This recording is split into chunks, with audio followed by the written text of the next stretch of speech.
बीड जिल्ह्यात अपहरण करून युवकाला मारहाण करण्यात आलेली आहे। मारहाणीचा व्हिडिओ व्हायरल झालाय। बीड जिल्ह्यातील 2 महिन्यांपूर्वीची ही घटना असल्याचं कळतंय। बाभळगावचा सरपंच दादा खिणकरच्या टोळीकडून मारहाण करण्यात आलेली आहे। विशेष म्हणजे दादा खिणकर धनंजय देशमुख यांचा साडू असल्याचं कळतंय। बीड जिल्ह्यात अपहरण करून युवकाला मारहाण करतानाचा व्हिडिओ व्हायरल झालाय। बीड जिल्ह्यातील बाभुळगाव ग्रुप ग्रामपंचायतीच्या सरपंच दादा खिणकरच्या टोळीकडून एका युवकाला बेदम मारहाण केल्याचं या व्हिडिओत दिसतंय।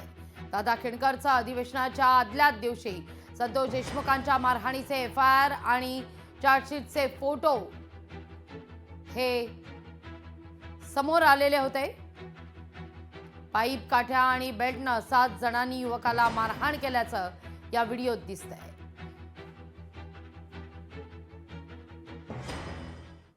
जरी चर्चा कुठलीही चालू असेल, मला ज्या जिल्ह्यातल्या गोष्टी आहेत त्याविषयी सगळे प्रश्न विचारतात। मी त्यावर असं सांगतो की ज्या गोष्टी आहेत त्यावर मला बोलण्यापेक्षा माझं जे काम आहे पुढचे, माझा जे न्याय घ्यायचा आहे, भावाची हत्या झालेली त्यावर मी बोलणं जास्त महत्त्वाचं समजतो।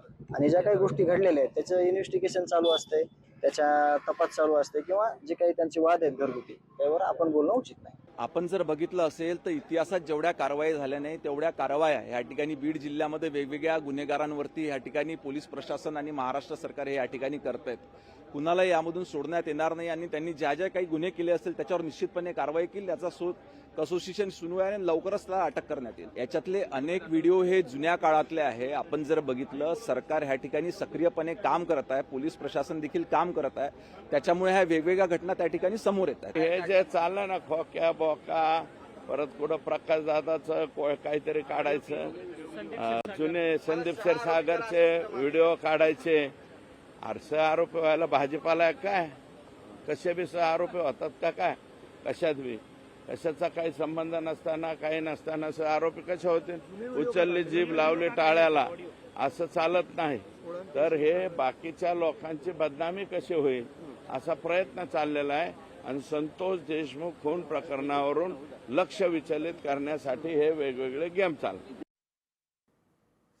मारहाण करणाऱ्यांमध्ये नाना नावाचा पोलीस असल्याचं देखील कळतंय। बीडच्या बाभळगावच्या सरपंचांकडून ही मारहाण करण्यात आलेली आहे।